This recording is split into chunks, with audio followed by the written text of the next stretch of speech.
Are you curious about my own journey as a therapist? In today's episode, I share my testimony about how I became a Christian counselor in private practice. Hey, Christian therapist, are you craving a counseling career that aligns with your faith and actually supports your well being?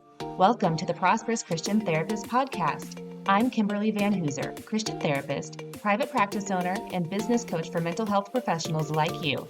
In this podcast, you'll get practical strategies and faith led guidance to help you build a thriving private practice, one that serves your clients well and makes an impact for the kingdom of God. So, what are you waiting for? Grab your notebook and join me for today's episode. Welcome back to the Prosperous Christian Therapist Podcast. I'm your host, Kimberly Van Hooser. I'm a licensed marriage and family therapist, the owner of a Christian counseling practice located in Colorado, and a business coach and mentor for Christians working in the field of mental health. If you are looking for some guidance and direction, I do offer one-to-one coaching sessions. I'll drop my contact information in the description below. If you just want to go ahead and shoot me an email, I can get you signed up and scheduled on my calendar. I'm also getting ready to do a live training sometime in the next couple of months here. So stay connected. If you'd like to stay connected with me and be aware of all the different resources that I offer, go ahead and join my free Facebook community called Start and Grow Your Private Practice as a Christian Therapist. I'll leave the link for that in the description below as well. Today, I'd like to share a little bit about my story of my journey from grad school into launching a private practice, into working specifically as a Christian therapist. And really, my purpose for launching this podcast in the first place was to be a place of encouragement and support for Christians who are working in the field of mental health, who really feel a sense of purpose and calling on the work that they do as therapists, who are desiring to invite God into that work and to see Him work through them in what they do. So, I'd like to share just a little bit of my own process, my own journey and experience of how I got to where I am today. People will often ask me why I decided to become a therapist or when did I know that I wanted to be a therapist. And quite honestly, I've never had a big aha moment where I felt this 100% confirmation in that moment from the Lord that this was the career He was leading me into.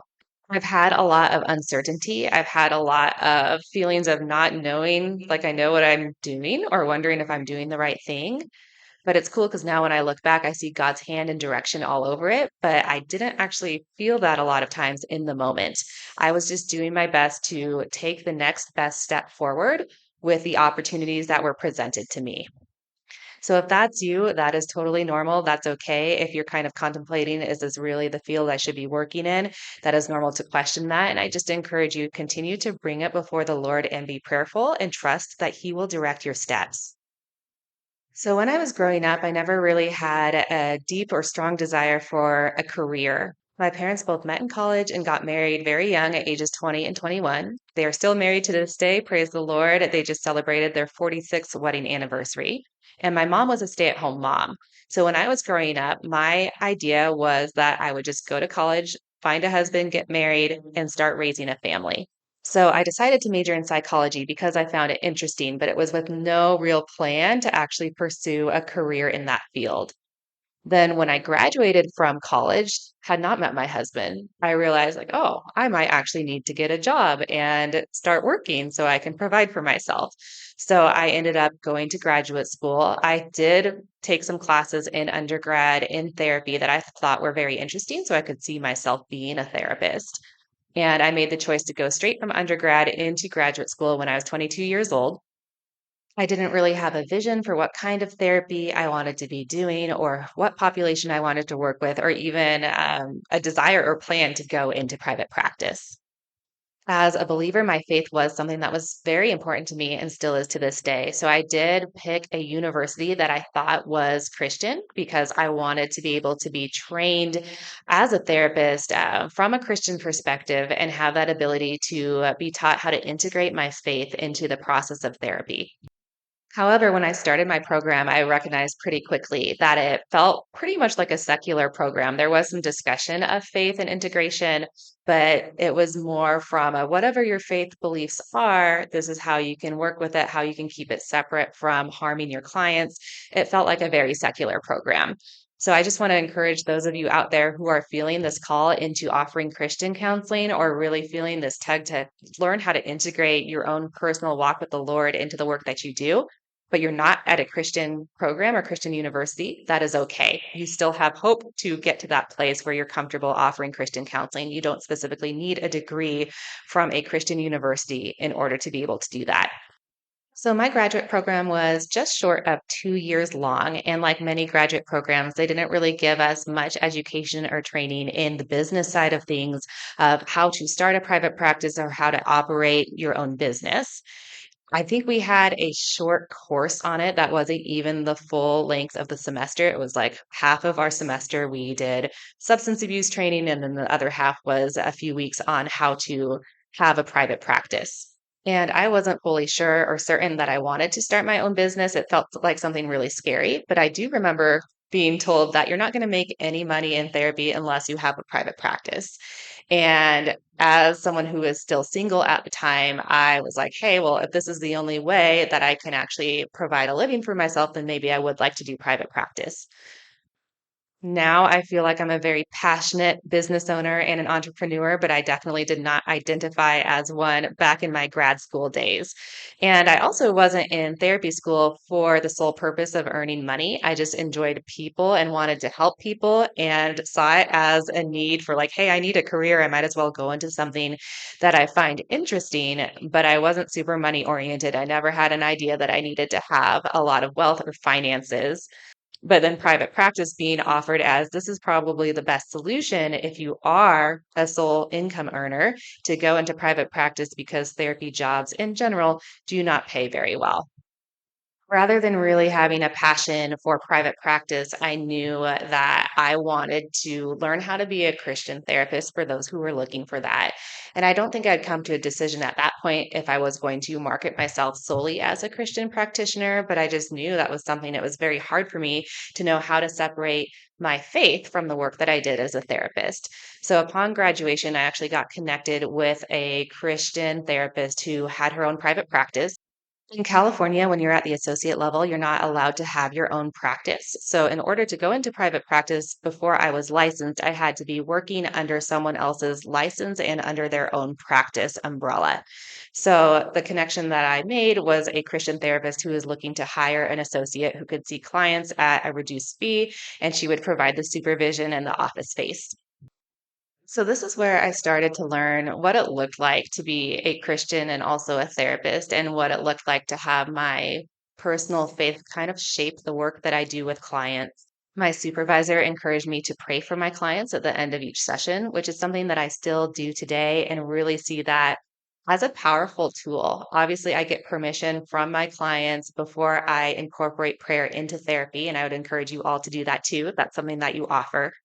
But it's been something that is probably the most Christian element of every session that I do is I close in prayer, even if we've never even really talked about the Lord prior in our session.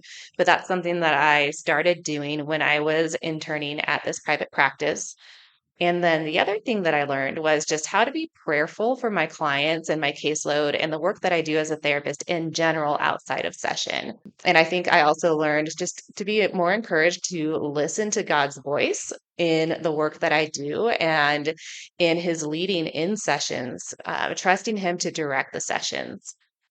While I was at this private practice, I didn't necessarily learn all of the pieces of how to run my own business and how to run a private practice. However, there was a high expectation that I would be doing my own networking and marketing in order to try to increase my caseload. So that was something that I took away from this experience as well, is I learned how to put myself out there and try to make connections with people in the community, with other professionals.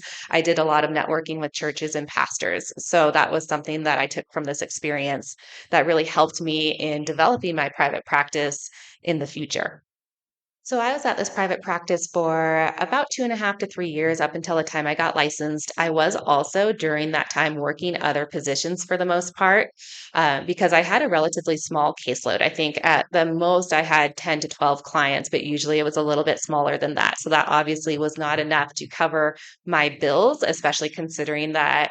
I had a pretty significant fee split when I was working at this practice. So if you are starting a private practice, it is totally normal, okay, and I think sometimes really wise to have another position that is bringing in the sole or the majority of your income. And then as your caseload grows, you can always make that call when it's time to leave your other position. So I was at this practice for about 2.5 to 3 years, and there was a lot of really wonderful things and experiences that I took away, a lot of life lessons. Unfortunately, there was also a lot of unhealthy manipulation and control that was occurring between my supervisor and myself, and I wasn't fully aware of it when I was in it. But it came to a point where it was no longer, it was not healthy for me to be in that. And I remember God gently calling me to let go of my position there. And it was hard because I'd just become licensed, and my supervisor had actually offered me a position as a licensed therapist working with her. And it was basically my natural desire was to say, yes, I want to do that because I had really started to develop a strong desire to have a Christian counseling practice and then to have someone who had a successful business offering me this position where I could be working for her, it was like, well, of course I would say yes to that. But in my soul, in my spirit, I knew that was not the right choice and that God was actually calling me to surrender that. And I remember being in prayer and saying, like, God, I feel like this is all that I have. And it's really hard to let go of it. But if you want it, it's yours. And looking back now, even in that prayer, I can see where I had almost idolized at the beginning my identity as a Christian therapist, that had become more important than what God was actually calling me to do. So I'm so glad I came to that place where I was like, okay, God, if you want me to give this up to you, it is yours, because it was just a couple days later where everything came crashing down. And basically, my supervisor, I missed a text from her, I didn't respond within, it was literally like 15 minutes to an hour. And she called me and said, I'm going to take that as your resignation. And I was devastated because I've always been someone who has thrived on performing. And in school growing up, I was always like the really good student where teachers thought I was amazing and I was the teacher's pet in a lot of ways. So then to have an authority figure basically fire me and tell me that I wasn't doing a good job was really devastating for my heart.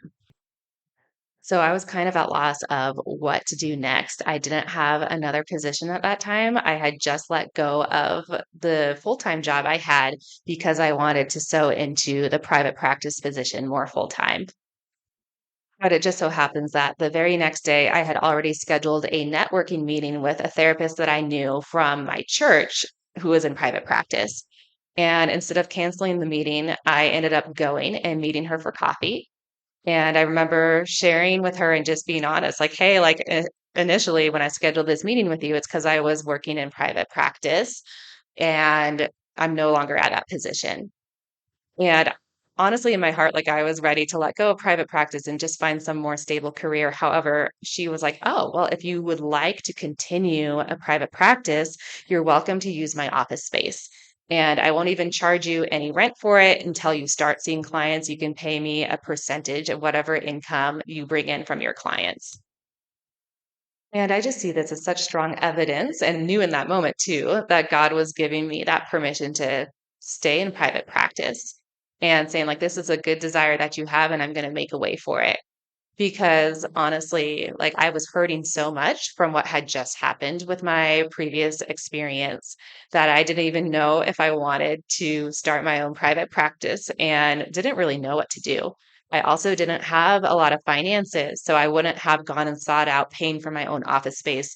And I don't think I would have asked for someone just to give me essentially free office space.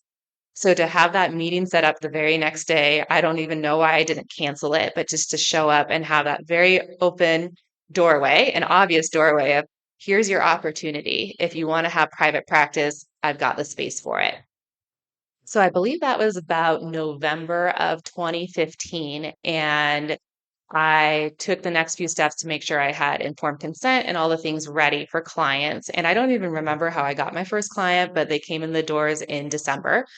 And I had that client just for a few sessions. And then there was a gap between, I want to say January and possibly March or April, where I literally had zero clients in private practice.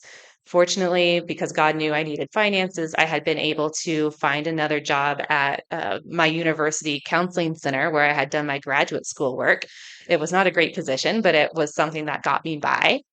And then come April of 2016, I believe, was when the lady who had offered her office space to me, she called me up and was like, "Hey, I'm going on maternity leave and I have, a handful of clients on my caseload and I want to refer them all to you." So she transferred a good chunk of her caseload. I want to say at least 5 clients, maybe more, to my private practice. And I started working with her clients. And at that time, it's like the doors opened and I started getting referrals from other sources, and my caseload really started to pick up. And this had come at a time as well during that gap when I wasn't having any clients in private practice. I was like, okay, maybe I just want a stable 9 to 5 job where it's dependable, where I know how much my paycheck's going to be every month, where I even get benefits, and was considering once more closing the doors to private practice. But whenever I've done that, whenever I've had that, hey, God, is it time for me to leave? He has shown up in super obvious ways, whether that be just a confirmation or a tugging at my heart that He wants me to continue in it, or through the more tangible moments like these where my colleague called me up and said, "Hey, I've got clients for you." I also want to point out that whenever I thought about just keeping a stable job working for someone else or your typical 40-hour a week job, there wasn't any like deep joy that came from that. I would tell myself, like, okay, maybe that will actually be better. You can be content no matter your circumstances, but it would have felt like such a settling for less than what God had for me. And sometimes when we're settling for something, we think we just need to accept it, but it's actually the opposite, where we have to hold out in faith and believe that God has something more. So that was nearly 10 years ago now. And fast forward 10 years later, where I still am in private practice. And it brings me so much joy just to look back and see not only where God has brought breakthrough for my clients, where I've been able to be effective and to empower other people to find freedom and healing, but it's also been such a joy to my heart to have the ability to be creative, the ability to exemplify my leadership skills and to form my private practice and to offer therapy in the way that I feel like aligns with my heart and aligns with the heart of the Lord. It definitely hasn't always been easy, and it's definitely not always been this linear growth of I have this many clients and I just keep on bringing in more and more income every single month.